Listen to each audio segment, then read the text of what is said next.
Jumpa lagi dengan saya, Martin Kranginan.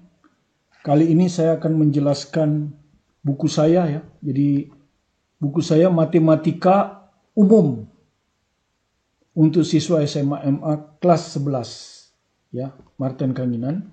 Untuk kurikulum merdeka.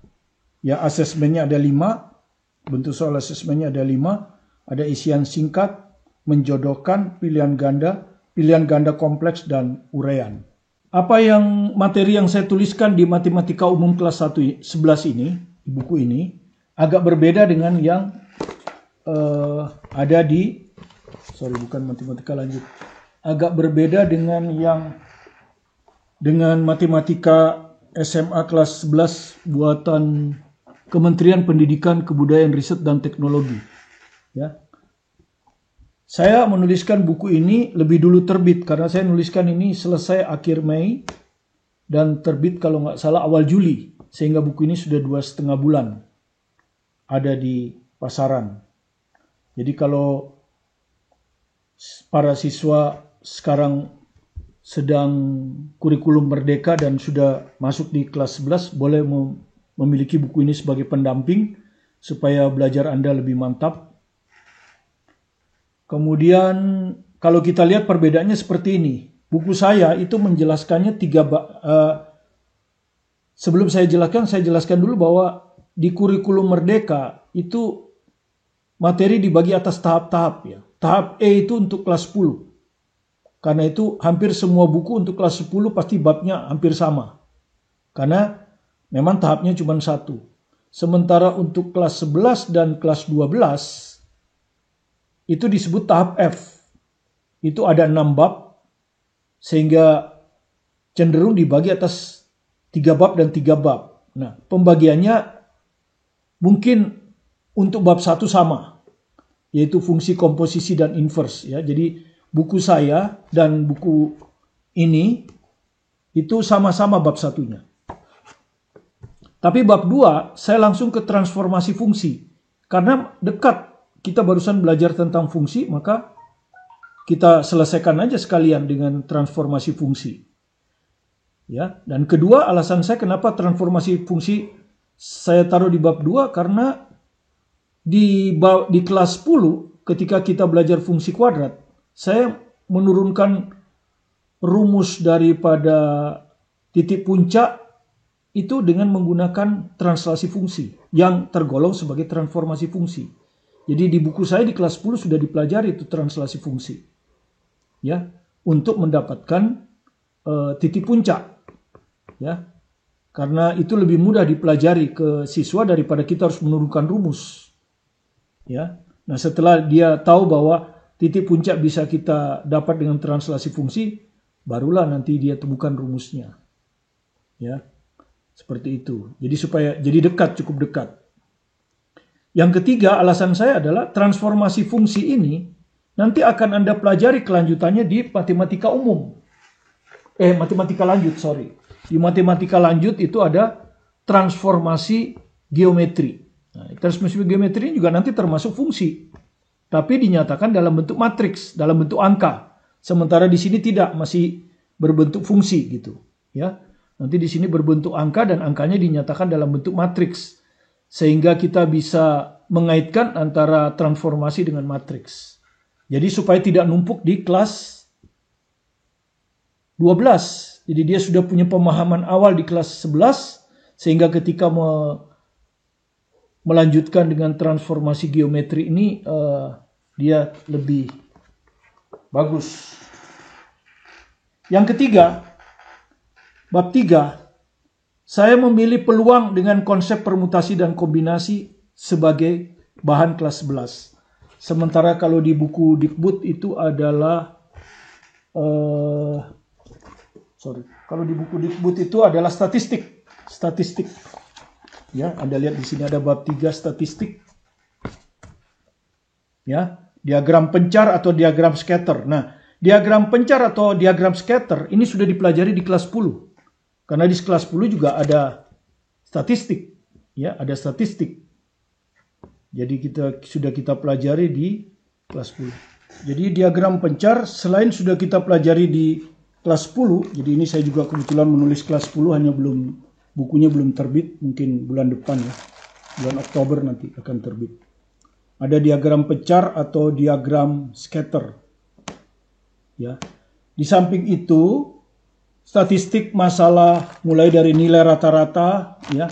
Jadi kalau Anda lihat mulai dari nilai rata-rata data tunggal, nilai rata-rata data kelompok, kemudian ada median, kuartil median atau kuartil kedua atau kuartil tengah, kemudian ada kuartil pertama dan kuartil ketiga. Ya, baik data tunggal maupun data berkelompok, ya. Jadi itu sudah kita pelajari di kelas 10. Demikian juga dengan ukuran letak dan penyebaran data.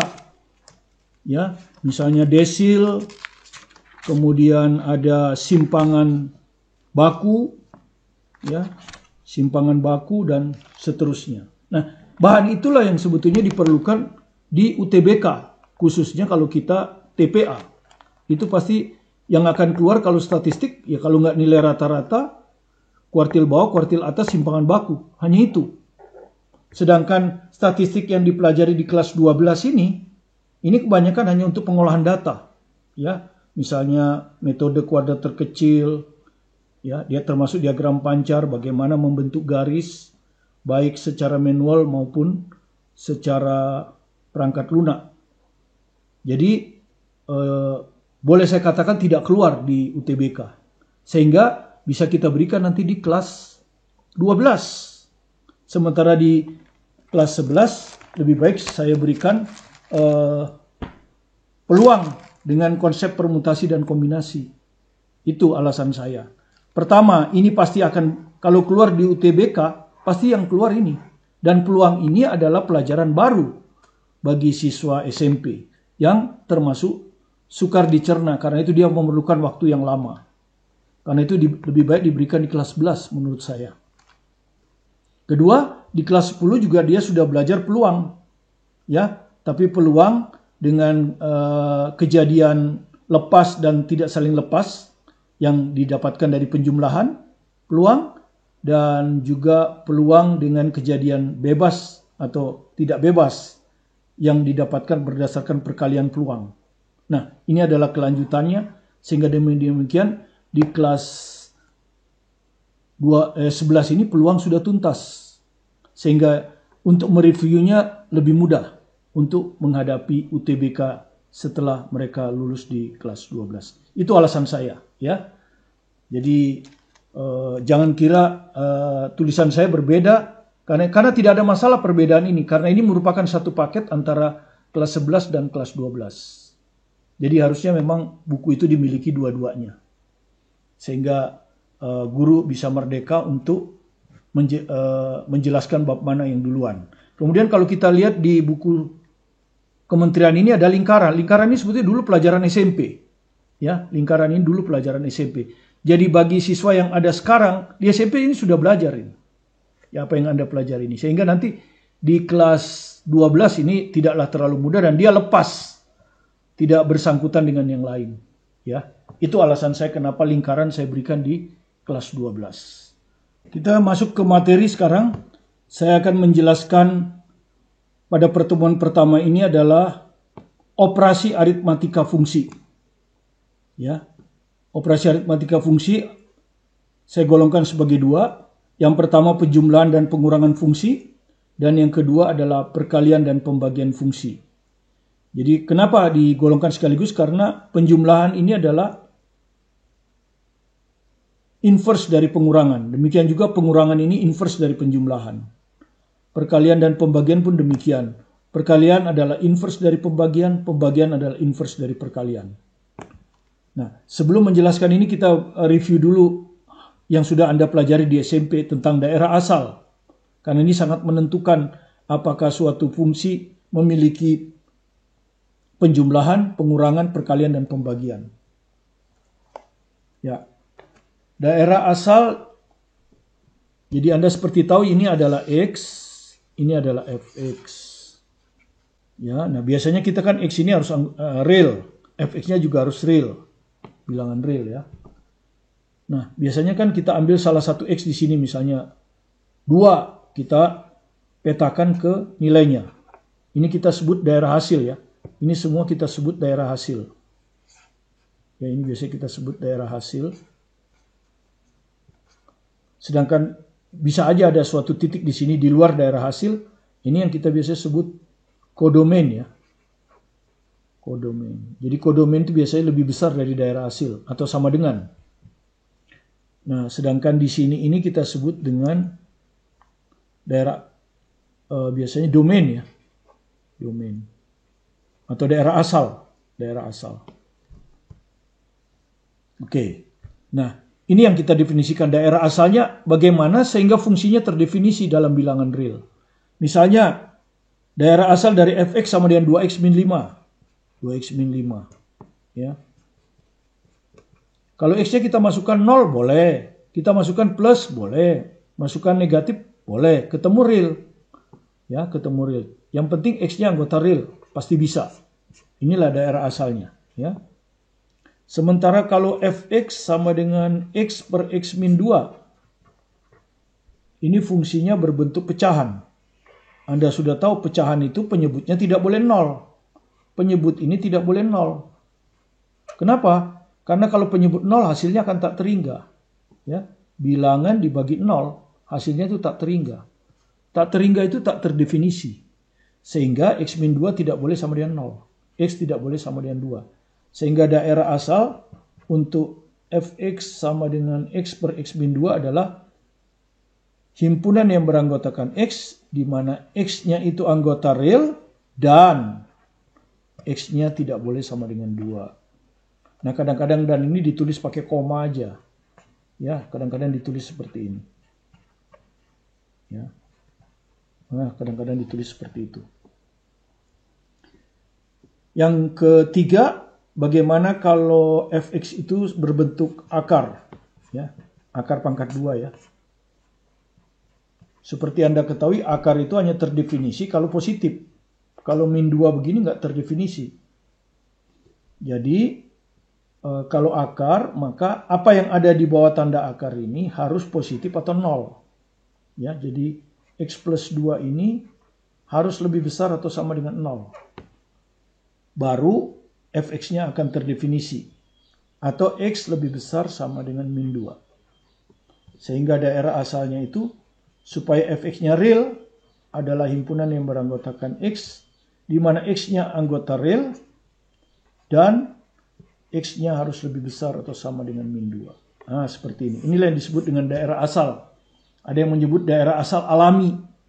Ya, sama aja. Nah, sekarang kita akan masuk ke penjumlahan dan pengurangan fungsi. Anggaplah ada fungsi 2, yang satu diberi nama f, yang satu diberi nama g. Ya.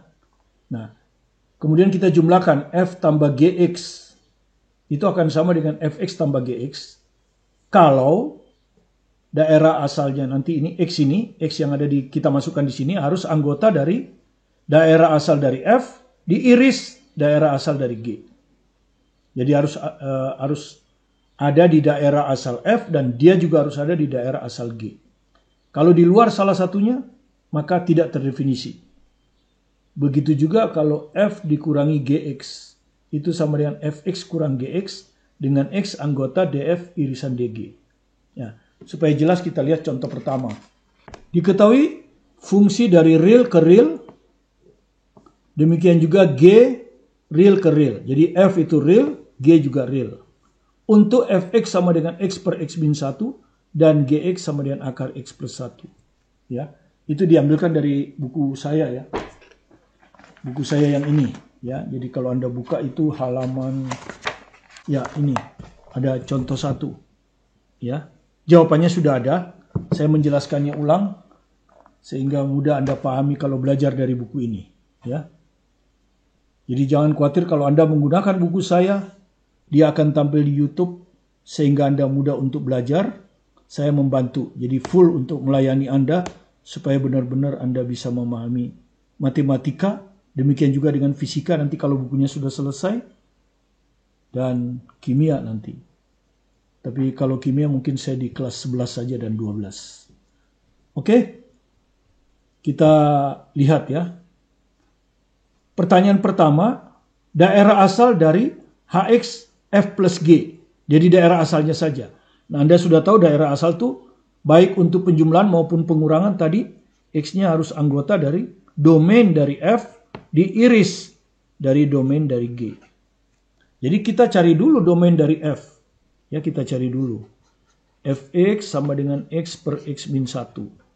Maka domain dari F tadi, daerah asal dari F adalah, ini tidak boleh 0. Ya kan ini pecahan. X min 1 tidak boleh 0. Dengan kata lain, X-nya tidak boleh 1. Sehingga domain dari F adalah himpunan yang beranggotakan X, di mana X-nya anggota real, dan X-nya tidak boleh sama dengan 1. Nah, ini domain dari F. Ya. Ini domain dari F. Sekarang domain dari G. Gx sama dengan akar X plus 1. Jadi fungsinya ada di dalam bentuk akar. Tadi Anda udah lihat bahwa X plus 1 itu harus positif atau sama dengan 0. Tidak boleh negatif. Atau dengan kata lain, X-nya harus lebih besar sama dengan min 1. Jadi dengan demikian DG, daerah asal dari G adalah himpunan yang beranggotakan X, di mana X-nya anggota real, dan X-nya harus lebih besar sama dengan min 1. Nah, sekarang kita ditanya daerah asal dari HX, F plus GX, dan PX, F min G. Sama ya. Daerah asalnya sama. Baik H maupun P sama. Yaitu dia harus DF irisan DG. Nah ini ya. Dua-duanya akan sama. Yaitu DF irisan DG. Ya, jadi satu kali aja ngitung, nggak perlu 2 kali. Ya, karena fungsinya sama kan, F plus G, F min G. Oke. DF tuh ini. Ya, kalau kita pakai garis bilangan, X tidak boleh sama dengan 1. Ah, ini 1.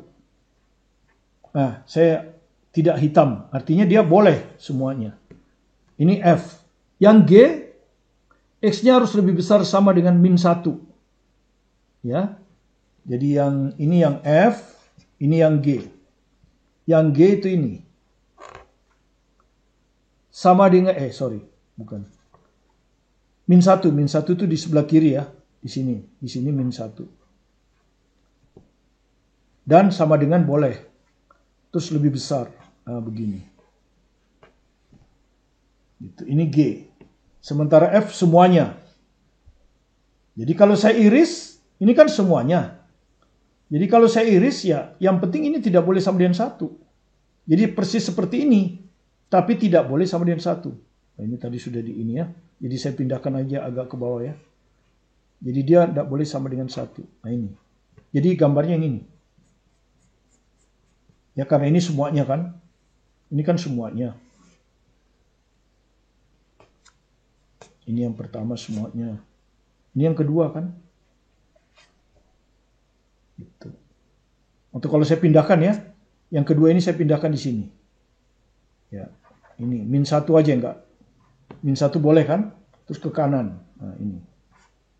Nah, ini 1, ini 2. Maka yang namanya irisan kan harus dilalui oleh kedua garis. Harus dilalui oleh kedua garis. Jadi ini salah. Ya, ini benar. Ya. Nah, di sini enggak boleh lagi 1. Di sini enggak boleh lagi 1. Terus ke sana. Ya, jadi gambarnya kalau kita satukan gambarnya ya seperti ini. Nah, cuma tidak boleh 1. Ya, kalau kita tulis bagaimana kalau kita tulis? Ya, himpunan yang beranggotakan X anggota real, ya toh. Kemudian X-nya lebih besar sama dengan min 1. Tetapi X-nya tidak boleh sama dengan 1. Kan begini, ya kan? X-nya lebih besar sama dengan min 1, tapi di lebih besar sama min 1 ini ada 1. X-nya tidak boleh sama dengan 1. Ada juga yang menulis seperti ini. X anggota R, X-nya ini dia ambil di antara min 1 dan 1. Ya, jadi min 1 ini Anda lihat, sampai 1. Min 1 boleh sama dengan 1 nggak boleh. Nah, begini. Kemudian dilanjutkan dengan X lebih besar 1. Yaitu boleh pakai dan X lebih besar dari 1. Nah, seperti ini. Sama aja. Mau seperti ini boleh, mau seperti ini boleh. Ya. Oke, mudah-mudahan Anda pahami dengan baik. Pertanyaan B, rumus untuk fungsi baru. Nah, rumusnya. Kalau rumusnya mah tinggal dijumlah saja kan. Ini fx plus gx, dijumlah aja. Fx-nya itu apa? X per x min 1. Plus gx-nya apa? Akar x plus 1. Nah, di mana baru Anda tulis di sini kan. Misalnya saya tulis yang bawah lebih rinci ya. Kalau bawah kan lebih rinci. Ya. Di mana X anggota real udah pasti ya. Jadi kita tulis saja X-nya boleh sampai 1. Ya. Kemudian dan, ini koma itu dan. X-nya harus lebih besar 1. Nah, seperti itu. Demikian juga dengan P. Px kan F min G. F min G. Ya persis sama, cuman tanda plus diganti min. Nah, isinya sama. Ya, yang ini juga sama. Ya, ini jawabnya. Oke. Sekarang yang C. H-1. Nah, Anda selidiki dulu. Min 1 ada nggak di sini? Ini apa artinya H-1? X-nya min 1. Ya kan? X-nya min 1. Oke, ada. Betul. Oke ya. Jadi kalau sudah oke, tinggal dimasukkan sekarang. Di H ini. X per X min 1 ya. X-nya diganti min 1. Jadi min 1 per min 1 kurang 1 plus akar min 1, X-nya diganti min 1 tambah 1. Oke. Jadi kalau Anda hitung ini, min 1 per min 2, gitu, setengah. Ini akar 0, gitu. Akar 0 ya 0, jadi ini hasilnya setengah. Ya, jadi H min 1 itu hasilnya adalah setengah. Oke, kemudian ini sudah selesai. Sekarang H3. H3 artinya X-nya diganti 3. Nah, Anda lihat. 3 ada nggak di sini? X lebih besar 1, ya. 3 ada. Lebih besar 1 kan? Oke, ya udah. Anda masukkan ke sini tinggal ganti X-nya 3. Jadi 3 per 3 kurang 1. Tambah akar 3 tambah 1. Oke, dihitung memanjang aja ya. Ini jadi 3 per 2 ditambah 3 tambah 1 akar 4. Jadi Anda akan dapat 3 per 2 tambah akar 4, 2. Iya, 1,5 tambah 2, 3,5.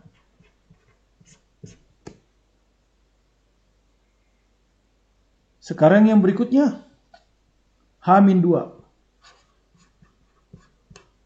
Nah, Anda cek di sini. Ada nggak min 2 di sini? Ya, kalau ini lebih baik dicek di sini, ini lebih enak. Ya, yang memenuhi kan ini. Yang memenuhi itu tadi kan ini. Nah, min 2 itu ada di sebelah kiri sini. Ya. Min 2 itu ada di sini nih. Nih, di luar dia, ya. Di luar. Jadi tidak terdefinisi. Jadi H-2 tak terdefinisi. Ya, sebab X-2 ya, tidak terletak di, ini tadi kita sebut DF kan? Ini kita sebut tadi DF irisan DG. Nah, ya. Sebab X sama dengan min 2 bukan DF irisan DG. Ah, begitu aja. Jadi jawabnya tidak terdefinisi.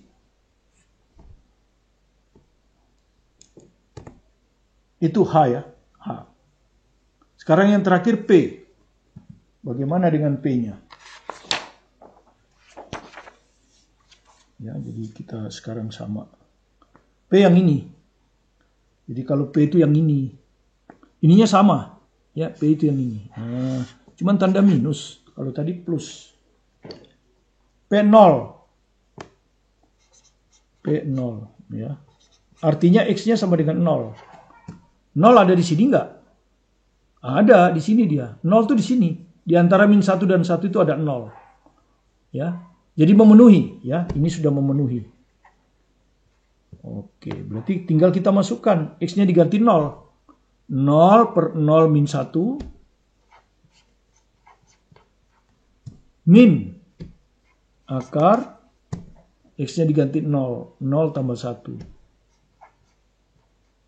Nah, ini kalau Anda hitung 0 dibagi berapa aja? 0. Ini akar 1. Jadi hasilnya min 1. Oke, berikutnya adalah P3. Ini sudah. Berikutnya P min 3. Kita cek dulu. Ini artinya X-nya min 3. Lihat. Ada nggak min 3 di sini? Nggak ada. Min 3 itu ada di kiri min 1. Ya, dia lebih kecil dari min 1. Nggak ada. Tidak ada ini. Tidak ada di min 1 lebih kecil 1. X lebih besar 1. Sehingga P min 3 tak terdefinisi. Jadi nggak usah dihitung ini tak terdefinisi. Ya. Tidak terdefinisi itu jawabnya. Berikutnya adalah min 4 kali P3 ya. Jadi perhatikan. Min 4 kali P3. Nah, ini artinya X-nya diganti 3. Ya. Nah sekarang Anda lihat di P sini. 3 di sini, X lebih besar 1. Ya, jadi memenuhi, betul.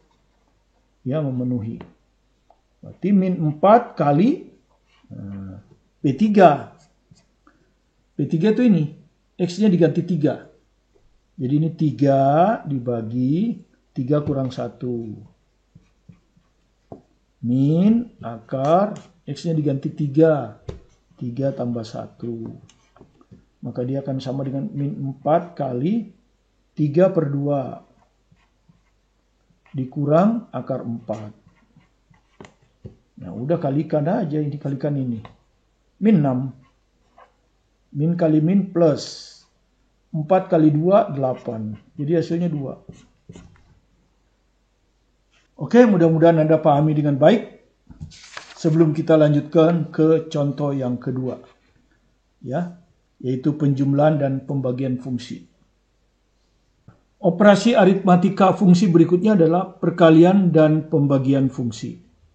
Jadi ini F titik, ada yang pakai titik, ada yang pakai tanda kali ya. F titik G, tapi titiknya jangan terlalu besar. Kalau terlalu besar huruf O. Nah FO itu adalah fungsi komposisi. Ya, jadi kalau jangan terlalu besar gini. Kalau begini itu fungsi komposisi ya. Kalau begini itu fungsi komposisi. Akan kita pelajari pada part 2 nanti. Jadi akan sama dengan fx kali gx. Persis seperti perkalian pembagian bilangan biasa. Cuman ini variabel. Dengan x-nya juga harus irisan antara domain dari f dan domain dari g. Nah, bagaimana kalau f per g? Nah, ditambah 1. Selain dia harus merupakan domain, diiris, dia juga Anda sudah tahu. Ini artinya kan fx dibagi gx. Dan karena dia pecahan, maka penyebut ini tidak boleh 0. Jadi ini syaratnya. Ya, dua-duanya. Oke. Nah, sekarang kita lihat contoh yang kedua. Diketahui fx sama dengan akar x min 3 dan gx sama dengan 2x min 8. Ya. Nah, tentu kita akan cari dulu daerah asal masing-masing kan ya. Daerah asal masing-masing. Ya, fx sama dengan akar x min 3. Bentuk akar, maka penyebutnya ini harus positif. Ya, harus positif atau dengan kata lain x-nya lebih besar sama dengan 3. Begitu ya. Kemudian gx 2x min 8. Nah, ini bentuk bilangan biasa berarti x-nya cukup real. Dengan demikian kalau kita iris df diiris dengan dg itu cukup anggota real, anggotanya real dan X-nya harus lebih besar sama dengan 3. Nah, seperti gini. Kalau ini kita gambar di garis bilangan, 3 di sini. Nah, boleh sama dengan, makanya saya hitamkan. Nah ini adalah DF irisan DG. Jadi semua X yang ada di kanan 3 termasuk 3 itu memenuhi. Tetapi kalau dia di kiri 3 seperti 2, 1, 0 dan seterusnya, itu tidak terdefinisi. Itu ya. Itu yang mudah, lebih baik pakai gini mudah. Oke, kemudian A. Tentukan HX. Kalau HX itu adalah F kali G dari X. Ya sudah, tinggal dikalikan saja. F-nya itu akar X min 3. Ya kan, kali GX 2X min 8. Ya, seperti ini. Ya, dan tentu daerah asalnya juga kita harus bilang. Daerah asalnya itu ini. Dengan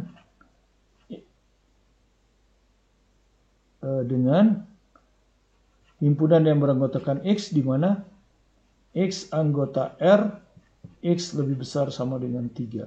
Nah, seperti ini. Ya, untuk kali ini. Kali, belum bagi, kali dulu.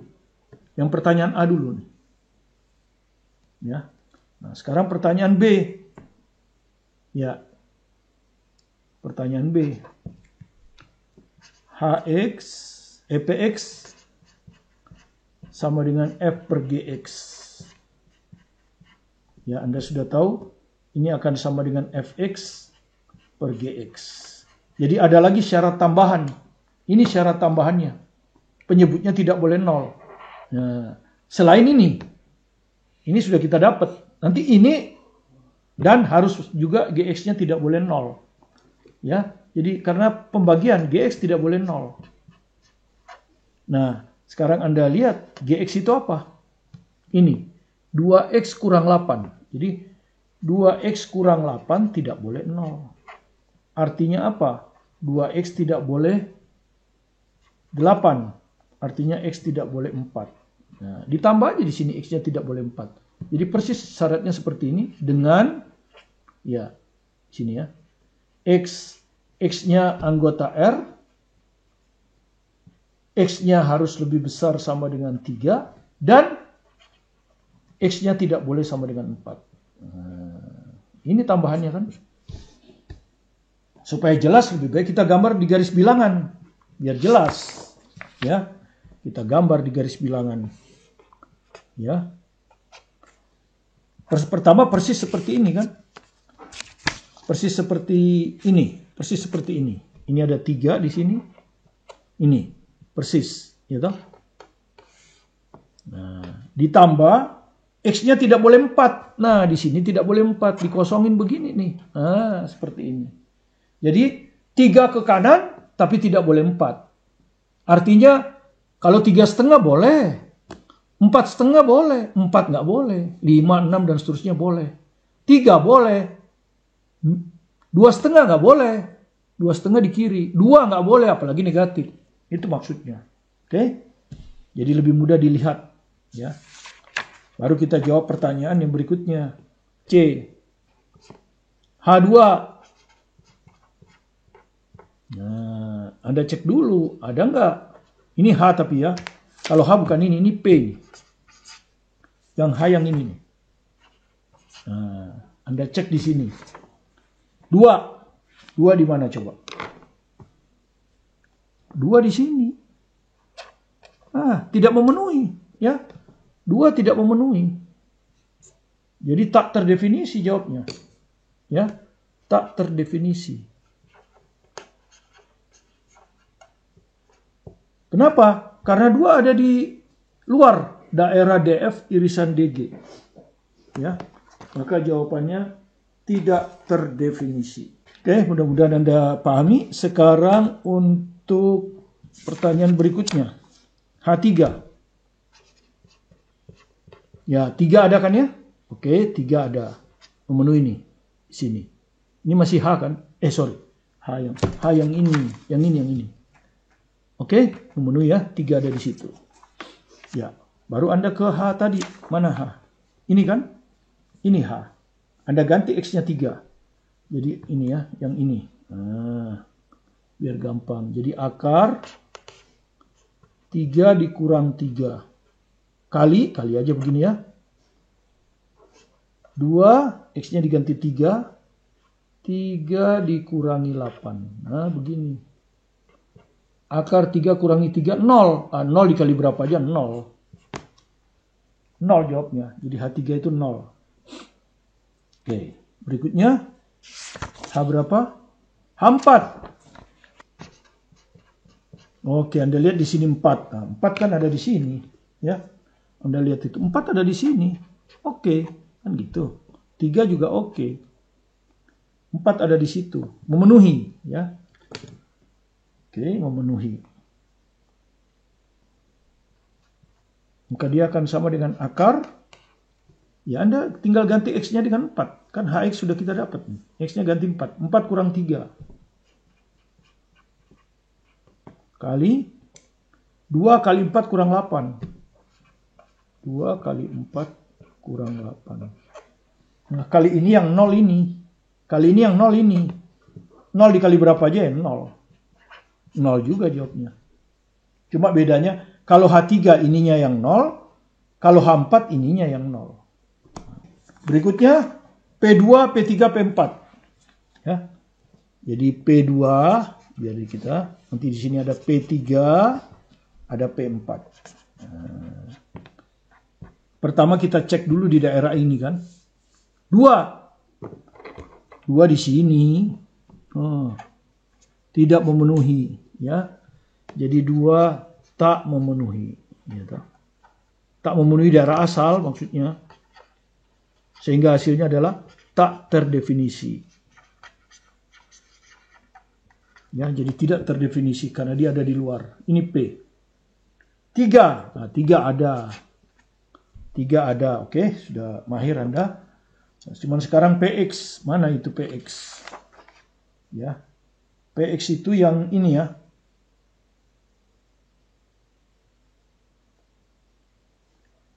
Oh, belum ya. Belum kita jawab tadi di sini. PX-nya belum kita jawab ya. Ya, harusnya kita jawab di sini tadi ya. Ini harusnya kita jawab tadi di sini. PX adalah FX. FX-nya akar X min 3 per GX. GX-nya itu ini, 2X min 8. Nah, harusnya seperti ini jawabnya. Ya, dengan ini X-nya ke sana ya. Jadi Anda sudah tahu.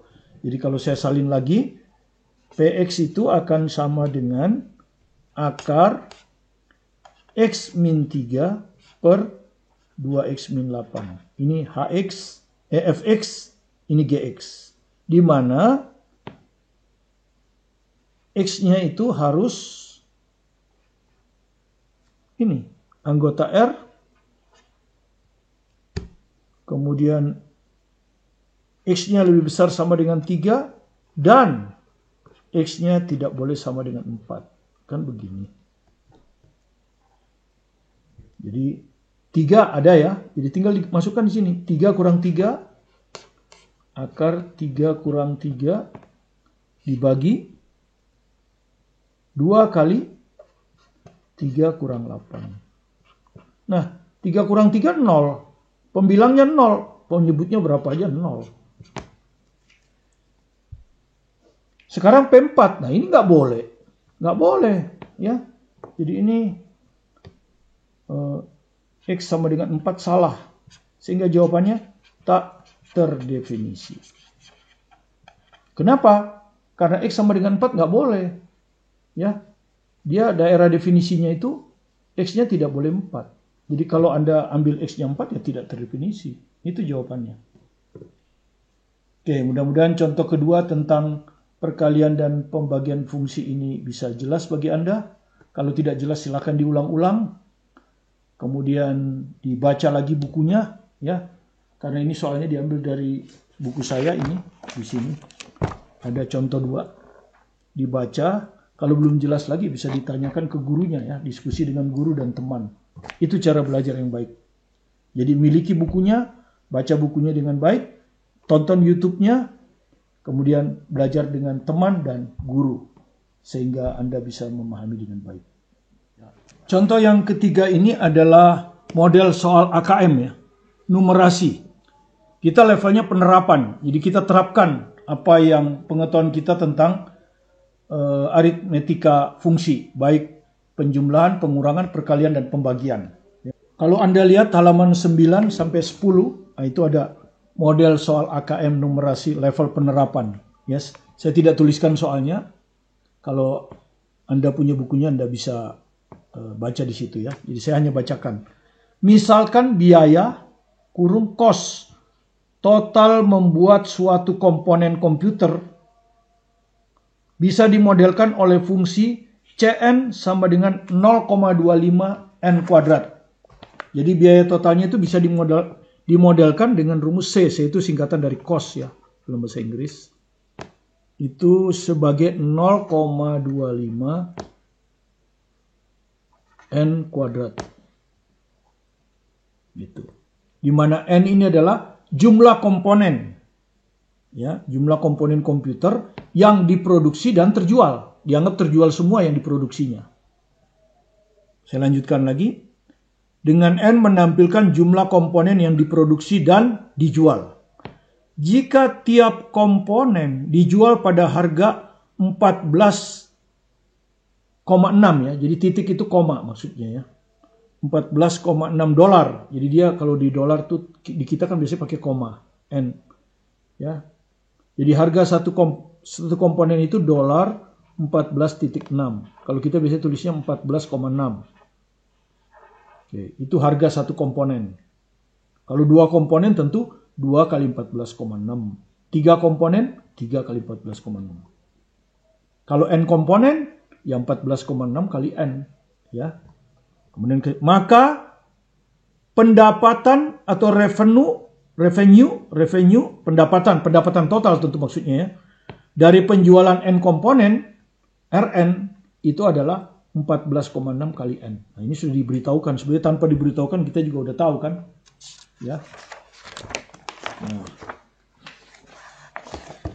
Berdasarkan informasi tersebut, ya, jadi berdasarkan kalau kita tulis ini, berdasarkan informasi tersebut, berilah tanda centang, ya maksudnya tanda centang itu tanda seperti ini, pada kolom benar atau salah untuk setiap pernyataan berikut. Nah, ini pernyataannya, saya tuliskan. Ya, ada 4 itu, Anda kasih centang nanti benar atau salah, gitu ya. Kita mulai dari pertanyaan yang pertama. Fungsi yang memodelkan laba total. Ya, ini penerapan kan? Laba total yang diperoleh dari penjualan komponen. Anda sudah tahu laba itu tentu semua yang terjual ya. Ya, semua yang terjual, pendapatannya ini ya, pasti pendapatan ya. Pendapatan dikurangi biaya. Ya, jadi kalau dalam bahasa Inggris revenue dikurangi cost. Pasti seperti ini. Oke, jadi tinggal Anda tulis itu. Rn 14,6 N dikurangi Cn-nya 0,25 N kuadrat. Ya, seperti inilah laba totalnya itu. Ya. Dan laba totalnya dikasih P. Ya. Dikasih notasi PM. Oke, benar nggak? Nah, salah kan? Kita harusnya min, dia plus. Berarti salah. Jadi nanti Anda centang di salahnya. Jadi di sini centang. Gitu ya. Jadi di sini Anda centang. Jadi Anda centangnya itu di sini. Salah. Oke, itu yang pertama. Yang kedua, laba yang diperoleh, ingat ini laba ya, sudah. Fungsinya saya udah tahu. Yaitu tergantung pada banyak komponen yang diproduksi dan terjual. Laba yang diperoleh jika terjual 25 komponen. Nah, 25. Ya, berapa? Gitu ya. Dan ini real ya. Ini kalau kita masukkan real kan. Jadi P N-nya kita ganti 25. Jadi Anda hitung ini. 14,6 kali 25. Dan ini dolar ya. Hasilnya ini dolar. 0,25. N-nya diganti 25. Nah, seperti ini ya. Kalau Anda hitung itu akan ketemu P25 itu akan ketemu 208,75. Ya, seperti kita tahu ini adalah dolar. Ya, sebetulnya kalau dolar tuh bukan koma, titik ya. Tapi nggak apa-apa lah, di sini maksudnya titik ini. Ya, jadi dalam bahasa dolar kalau koma itu titik ya. Jadi ini maksudnya titik ini. Ya, kalau di kita koma itu desimal, di sana titik yang desimal. Oke, jadi kalau Anda lihat benar ya. Jadi Anda centang benar nanti di sini nih. Nah, Anda centang. Nah, benar. Terus laba yang diperoleh jika terjual 2 komponen, 20 komponen. Jadi P-nya kalau 20 lebih besar daripada 50 komponen. Betul nggak? P20 lebih besar dari P50. Ya, pertama Anda hitung dulu P20. Ya kan? Anda masukkan ke sini. Anda ganti N-nya dengan 20. 14,6 kali 20 dikurangi 0,25 kali 20 kuadrat. Nah, seperti ini. Anda hitung itu berapa? Anda akan dapat 192. Ya, 192 dolar ini. Oke, sekarang Anda hitung kalau P-nya 50. Karena dibandingkan dengan P50 kan. Jadi Anda ganti N-nya 50 di sini. 14,6 kali 50 ya, pendapatan kalau N-nya 50. 14,6 kali 50. Dikurang 0,25 kali 50 kuadrat. Nah, seperti ini. Maka Anda akan dapatkan 105. Nah, Anda lihat. P20 192. Ya. P50 105. Betul, ya. 192 lebih besar dari 105. Jadi benar. Jadi Anda centang di sini benar. Anda centang benar di situ. Oke, nah sekarang perusahaan mulai mengalami kerugian. Perusahaan mulai mengalami kerugian. Kerugian itu artinya labanya negatif. Ya, jadi kalau laba tadi itu kan P. Jadi PN-nya itu negatif. Nah, itu namanya rugi. Setelah komponen ke-58 terjual. Jadi setelah komponen ke-58 terjual. Jadi ketika komponen ke-58 terjual itu kita mulai rugi. Sudah rugi kita. Jadi kita hanya untung sampai komponen ke-57. Ya, jadi kita untung itu hanya sampai, ini maksudnya ya, untungnya itu sampai dengan terjual komponen ke-57. Begitu komponen ke-58 terjual, kita udah rugi.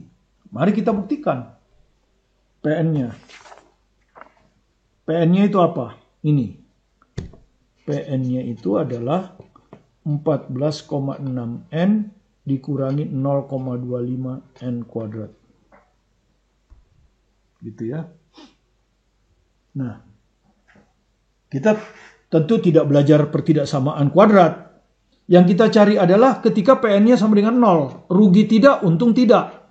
Ya, rugi tidak, untung tidak. Ya, tidak tahu apa namanya titik pulang pokok atau apa, saya nggak tahu. Ya, jadi yang penting tidak rugi, tidak untung. Kita samakan dengan 0 supaya persamaan kuadrat. Ya, jadi ini kita samakan dengan 0. Nah, jadi kan persamaan kuadrat. Kalau persamaan kuadrat kan kita keluarkan nilai yang sama. Ini ada N, ini ada N. N kita keluarkan. Maka ini hasilnya 14,6 difaktorkan maksud saya. Ini keluar satu N-nya, jadi 0,25 N. Begini. Ya. Kemudian ini artinya faktor pertama 0. Nah, ini nggak memenuhi ini ya. Ini nggak memenuhi. Ini artinya sama aja kita nggak produksi. Nah, yang memenuhi adalah yang kedua ini.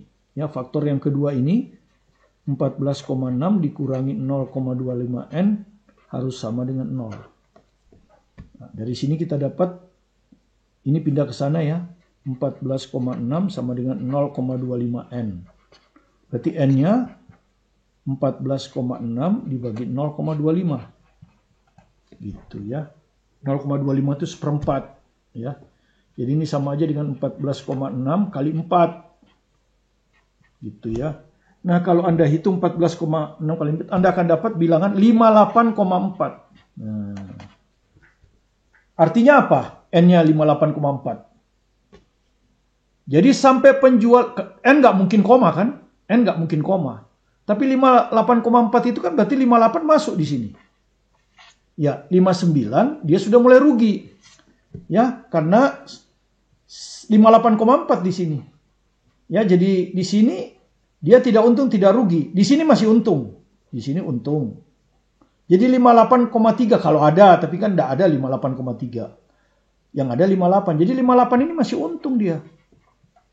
Sementara sedikit lebih besar dari 58,4 kalau ada. 58,5 rugi, 58,6 rugi. Tapi kan nggak ada, yang ada bulat.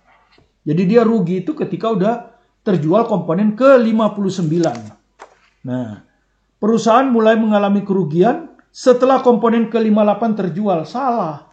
Harusnya komponen ke 59. Jadi ini salah. Ya, itulah soal AKM dan ini merupakan soal terakhir pada aritmatika fungsi. Kita akan jumpa lagi. Kita akan jumpa lagi untuk topik yang kedua, part yang sudah mulai lebih banyak muncul di UTBK, yaitu fungsi komposisi. Dan nanti fungsi komposisi mungkin 2 part, ya, part 2 dan part 3, dan nanti part 4 sama 5 itu adalah fungsi inverse. Ya, dengan demikian bab 1 bisa selesai.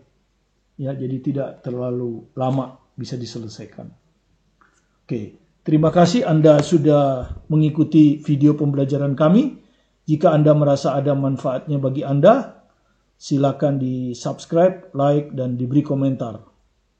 Supaya kami merasa bahwa apa yang kami sampaikan ini ada manfaatnya dan terus bersemangat untuk melayani Anda di kesempatan berikutnya. Tetap semangat belajar mandiri di rumah, semangat untuk belajar bekerja sama dengan teman dan guru Anda, selalu optimis, kerja keras, saya yakin Anda pasti sukses.